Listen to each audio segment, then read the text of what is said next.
جب میں چلنا سیکھ رہا تھا ابا کا ہاتھ میری انگلی پکڑ کر مجھے سہارا دیتا۔ جب میں اسکول جانے لگا ابا کا ہاتھ میرے بستے کا وزن بانٹتا۔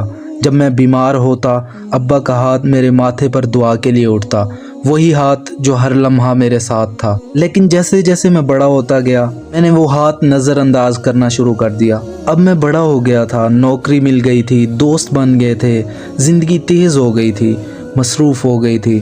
اب میں ہاتھ ملانے کے لیے دوستوں کے ہاتھ آگے بڑھاتا مگر ابا کے ہاتھ کو نظر انداز کر دیتا تھا۔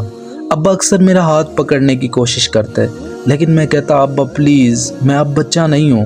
ابا مسکرا دیتے مگر ان کی آنکھوں میں کچھ تھا جو میں دیکھ نہ سکا۔ ایک دن میں بہت خوش تھا، میرا پہلا پروموشن ہوا تھا۔ گھر آیا، سب کو بتایا، دوستوں سے فون پر بات کی، خوشیاں منائی، لیکن ابا خاموش تھے۔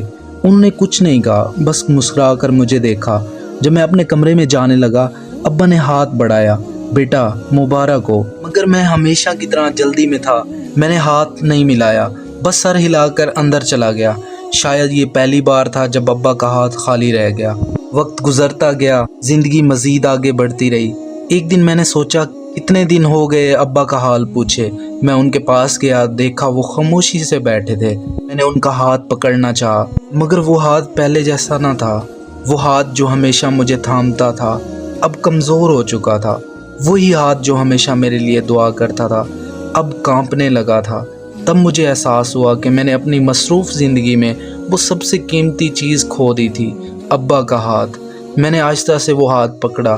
ابا نے میری طرف دیکھا اور بس مسکرا رہے تھے مگر اب وہ مسکراہٹ ویسے ہی نہیں تھی جیسے پہلے ہوتی تھی۔ دوستو، وقت سب کچھ بدل دیتا ہے، زندگی آگے بڑھتی رہتی ہے مگر ماں باپ کے ہاتھ ہمیشہ ویسے ہی رہتے ہیں۔ وہ ہاتھ ہیں جو تمہیں تھامنے کے لیے ہمیشہ تیار ہوتے ہیں، بس فرق یہ ہے کہ پہلے تمہیں ان کی ضرورت ہوتی تھی اور اب انہیں تمہاری۔ اگر ابھی بھی تمہارے ابا کا ہاتھ مضبوط ہے تو اسے تھام لو اس سے پہلے کہ وہ ہاتھ کمزور ہو جائے۔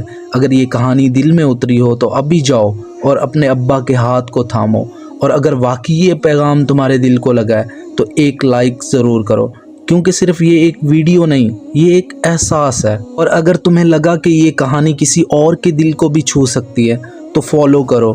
یہ صرف ایک فالو نہیں ہوگا، یہ ایک پیغام ہوگا کہ تم اپنے ماں باپ کی قدر کرتے ہو۔